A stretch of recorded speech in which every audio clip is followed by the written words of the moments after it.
80 शब्द प्रति minute dictation start करते हैं 5 सेकेंड बाद।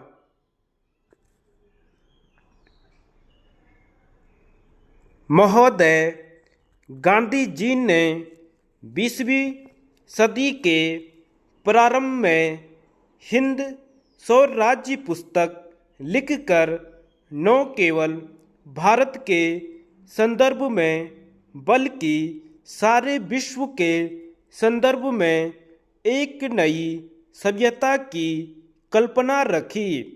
वे पश्चिमी सभ्यता को मशीनी सभ्यता मानते थे और उसकी अनेक मूलभूत संकल्पनाओं से उनकी असहमति थी। पश्चिमी सभ्यता का आर्थिक ढांचा जनशक्ति के बजाय उस समय खोज की गई मशीनरी की विशेषीकृत उत्पादन पद्धति पर आधारित था, अर्थात एक इलाका एक ही वस्तु का विशेष उत्पादन करे और उसे बाजार में बेचकर प्राप्त मुद्रा से अपनी अन्य आवश्यकता की वस्तुएं खरीदें। गांधी जी ने आत्मनिर्भर प्रांत की कल्पना की, ऐसी इकाई जो अपनी आवश्यकता की सारी चीज़ें पैदा करें। दूसरे शब्दों में, पश्चिमी अर्थव्यवस्था की उत्पादन धारणा बाजार मूलक थी, अर्थात उत्पादन वही है जो बाजार के लिए किया जाए।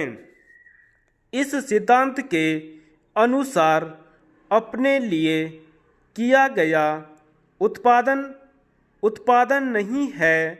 गांधी जी ने कहा, अपने लिए किया गया उत्पादन भी उत्पादन है।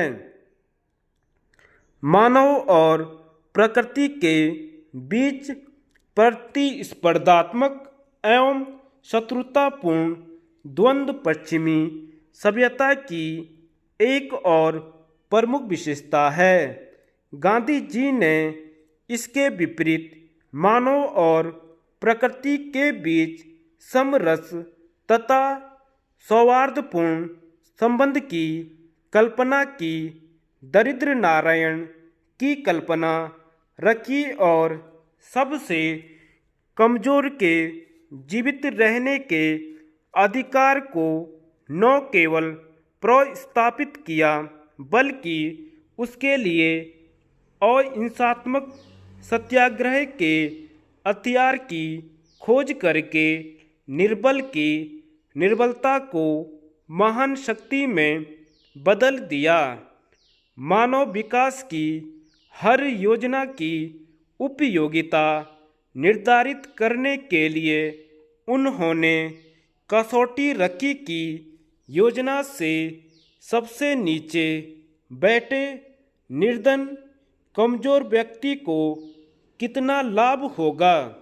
उन्होंने राष्ट्रीय आय या राष्ट्रीय उत्पादन के मनमाने सूचकों को विकास की कसौटी मानने के बजाय निम्नतर स्तर की स्थिति को विकास का मापदंड बनाया।